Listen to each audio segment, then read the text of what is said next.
This is an excerpt from A Pirate Captain's Guide to Leadership by Doug Heatherly. Offer useful corrective feedback. Destroying another person's self-esteem is never useful. Even so, people do make mistakes, break the code, and fall short of expectations at times.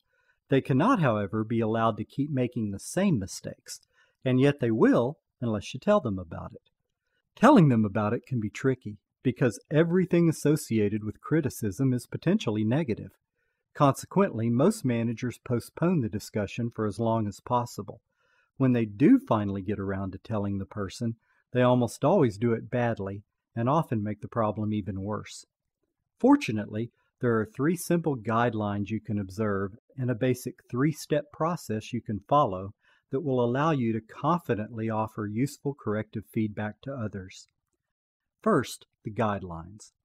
To be useful, corrective feedback must be given as soon as possible after the person makes a mistake or does something wrong. Supervisors often wait too long, which suggests that it wasn't that important to begin with and makes the person feel picked on. Corrective feedback must also be given in private. As already discussed, criticizing someone in front of other people is deeply humiliating. Finally, corrective feedback must be given in person if at all possible. Criticizing someone over the phone or in writing omits key aspects of communication, facial expressions, tone of voice, etc., and reduces the odds of your message being accurately received. With those guidelines in mind, there is a very basic 3-step process you can use to give anyone corrective feedback in virtually any situation. Step 1. Tell the person what he or she did. Step 2. Tell the person what he or she might have done instead to be more effective. Step 3. Explain why the action you are suggesting would be better in the future. When telling the person what he or she did, be specific. Describe exactly what you observed. And be factual. Don't exaggerate and don't criticize or label the individual. For instance, don't call the person lazy or stupid. Likewise, do not attempt to inject humor in order to lighten the mood. When telling a person what he or she might have done to be more effective, define the action that you would have preferred. When explaining why the action you are suggesting would be better in the future, highlight the benefits that the action will provide or the problems it will help avoid.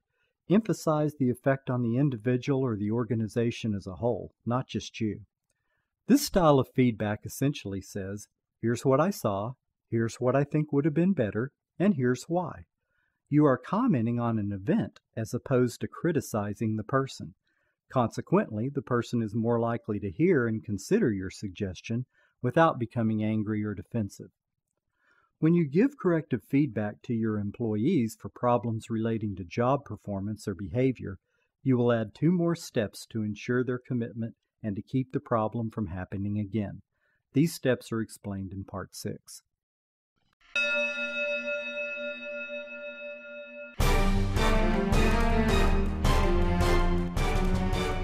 I'm Doug Heatherly, author of A Pirate Captain's Guide to Leadership.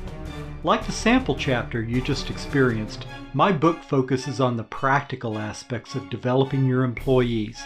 It offers a proven set of easy-to-apply leadership techniques, things you can use right now, today, and not just with workplace pirates, but with everyone, to create proficiency, commitment, teamwork, discipline, and results.